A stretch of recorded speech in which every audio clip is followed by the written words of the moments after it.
just going to spend a few minutes using a particular example of a digital intervention for smoking cessation to illustrate, I think, some interesting points, both about the substance of behavior change, but also about methodology. The intervention that I'm going to talk about is called SF28. It stands for Smoke Free 28. And the goal of the intervention is, it's sort of slightly gamifies. I don't know if you know this word, but it turns into a sort of a challenge, the process of stopping smoking, by saying, well, if your goal is to remain completely smoke-free for 28 days, and the reason for setting that goal is that we know that if someone can maintain abstinence for 28 days, they're somewhere between 5 and 8 times more likely than they were at the beginning to become a permanent ex-smoker. It's like a launch pad into permanent abstinence. And yet it is, for some smokers, it seems like a more achievable goal. You're not saying, I'm never going to smoke again as long as I live. You're saying, okay, if I can just see one day at a time how I can progress, then it gives people a springboard or a launch pad into abstinence. All of the behaviors that we're interested in that relate to health have some commonalities, but they also have some important differences. And so things that are particularly relevant in smoking cessation may not be so relevant in exercise or in diet. One of the things that, as I just said, in relation to smoking cessation, is if you look at the hazard function for relapse, the day-to-day probability of relapse, it's highest in the first day, it's very, very high in the first day, and then it goes down a bit, and then it goes down a little bit further, and then it keeps going down. It's very, very steep. And the reason for this is to do with the psychopharmacology of nicotine and the way that the brain normalizes or renormalizes once nicotine is out of the system. And so our interventions very much focus in smoking cessation on addressing this early period. That's not to say that we don't also need interventions to prevent late relapse. It's just that the mechanisms tend to be somewhat different, and so the challenges are different. But if we think about the process of stopping smoking, it's in some ways it's relatively straightforward. Get ready, go, keep going. That's the idea. Now, in the get ready part, the idea is you decide on a quit smoking rule. And the research has told us that, strange as it may seem to you, that the best quit smoking rule goes like this. Smoke as much as you like, don't try to cut down, but smoke as much as you like until this point in time. 6 o'clock on a Friday afternoon or a Monday or a Tuesday, this point in time. And then you stop smoking and you do everything you can to avoid having a puff on a cigarette after that point. So it's like grabbing a tiger by the tail. You just hold on for dear life. But you don't approach the tiger carefully because it'll just eat you. So you decide on the quit date. Now, what we found is that smokers who stop abruptly are more likely to be successful than those who cut down gradually on the way. But it doesn't mean to say that it's not a good idea to set the groundwork, to the preparation. And in smoking, medications are particularly useful and effective at helping people stop smoking by dealing with the cravings and the withdrawal symptoms. So the groundwork may well involve that. So then you apply your quit smoking rule, and then you do what it takes to stick to it, and that's the plan. And you can construe two key variables. If you go back to the prime theory model that I was talking about, two key variables are coming into opposition with each other in that process of trying to stay abstinent. One of them is the urge to smoke. It's a very, very basic, almost primordial craving rising from the way that nicotine acts in certain parts of the brain, and then the brain comes and interprets that. And that will decrease over time, but it's also very much affected by situations. Nicotine is a drug that attaches the urge to smoke to situations where you would normally smoke. And that helps if you're any of your occasional smokers or you know occasional smokers, you'll know that a lot of occasional smokers, in fact most occasional smokers, when they try to stop, they actually find it very hard. And you think, well, that doesn't make any sense. How can you be addicted to something that you don't even do every day? And the reason is that nicotine creates the urge to smoke in the situations where you'd normally do it. If you're not in that situation, then you don't have that experience. So over time, you're going to experience these urges to smoke. And your job as the smoker is to maintain your resolve, that is your capacity to inhibit that behavior through these top-down processes, above the urge to smoke at all times. Because if those two lines cross, if the urge to smoke is stronger than the resolve at any one time and a cigarette is available, then that's when smoking occurs. So our job in helping someone to stop smoking is to keep those lines apart, to boost the resolve, whether through whatever mechanism we can, and there's multiple different ways of doing it, and to dampen down that urge to smoke. That's the job in a nutshell. There's many different ways of doing it, as I've said. There are drugs like Champix or varenicline, which reduce the urge to smoke quite effectively, and then there's psychological interventions which can help to boost the resolve, including social interventions, including identity change, and I would expect things like self-determination interventions, but those haven't been very much studied, but I think it's a very interesting area for the future. So what we have done to try to find a method or an aid to smoking cessation that we think would be useful for smokers and also very easy to use is to develop this smartphone application called SF28. And this is just a snapshot from the slightly older version of the website. It's available free on iTunes and Google Play. And it uses a number of design principles. As I mentioned, the idea is to set a goal of 28-day abstinence. Originally, the moment you admitted to a lapse, it kicked you out. That was it. Finished. You're done with. Go and do something else. What we found was the smokers didn't like that. They thought that was a bit harsh. So they're allowed 3 strikes and then they're out. But the crucial point here is that they understand this at the beginning, and it's setting these clear boundaries around the behavior. It's not fuzzy, the rule here. It's got to be clear boundaries. And I think there's some reason for believing that's important.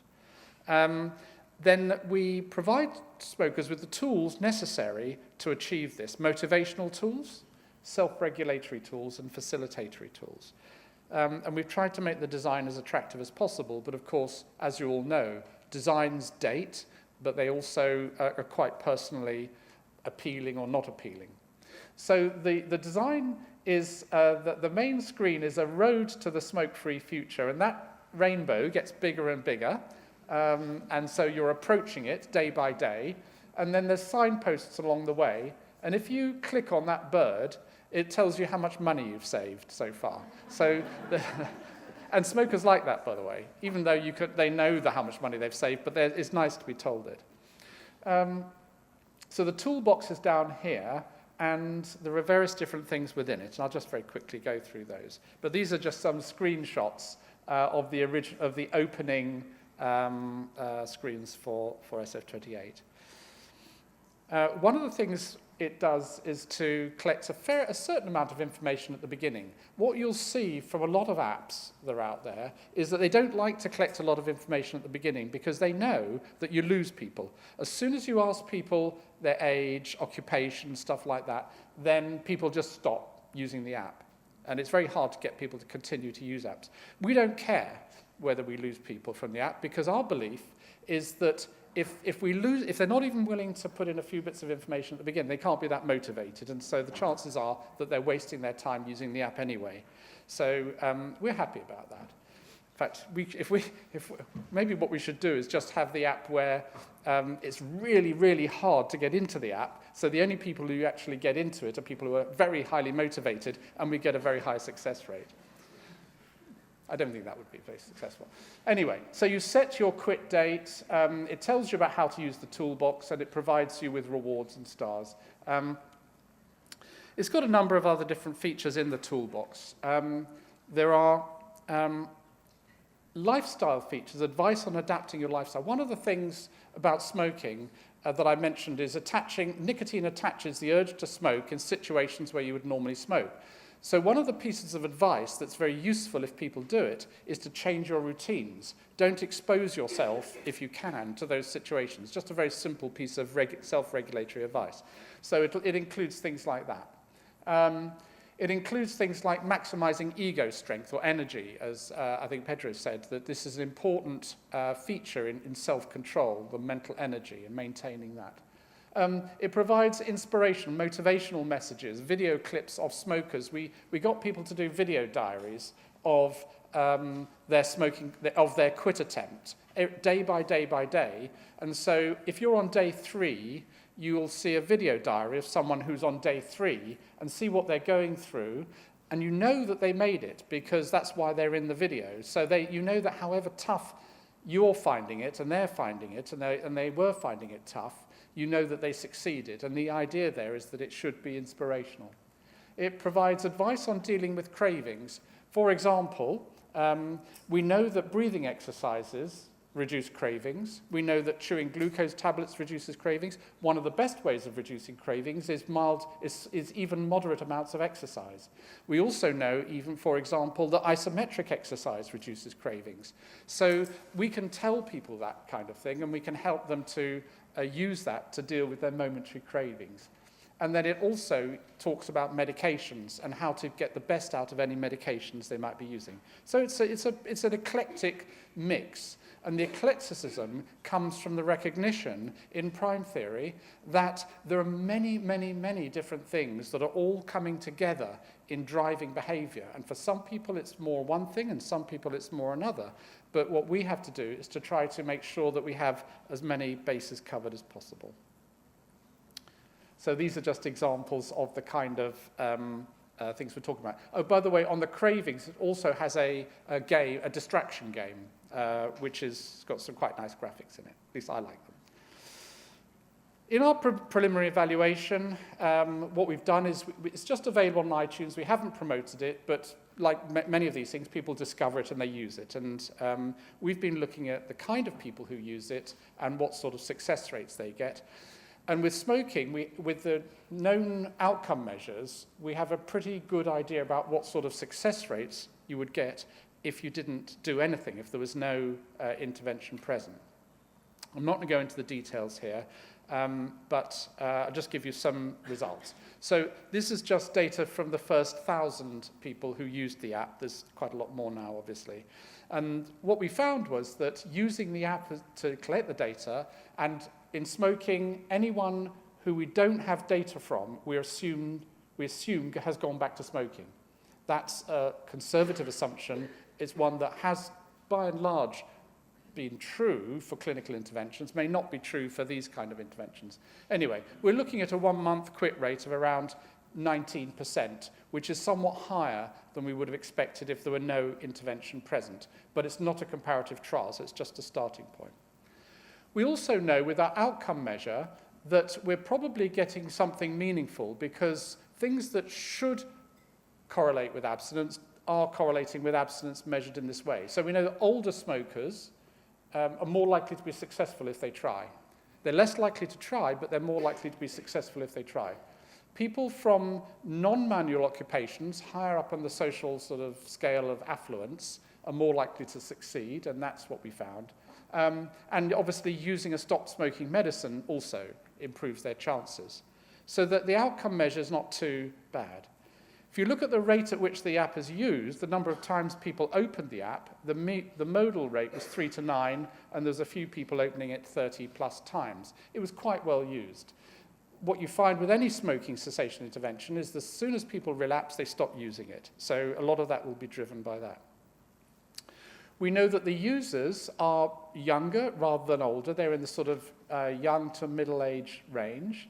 They tend to be more likely to be female than male in the users of the app compared with the population, and they're slightly more likely to be from non-manual groups. They tend to be heavier smokers. They smoke more cigarettes a day than the average for the population, and they tend to spend more on their cigarettes. And they're slightly less likely to use nicotine replacement therapy. So the characteristics are actually not that different from people in the general population who are smoking, but they tend to be more dependent and younger and slightly more affluent. And all these data are collected automatically. We don't lift a finger to collect any of these data. One of the great potentials of apps is that the data will come in if you get your data collection process right. And that's the trick, is how to do it in a way where the data are meaningful, and then to check that the data are meaningful. So that gives you an idea about the kind of thing that you can do with these smartphone applications.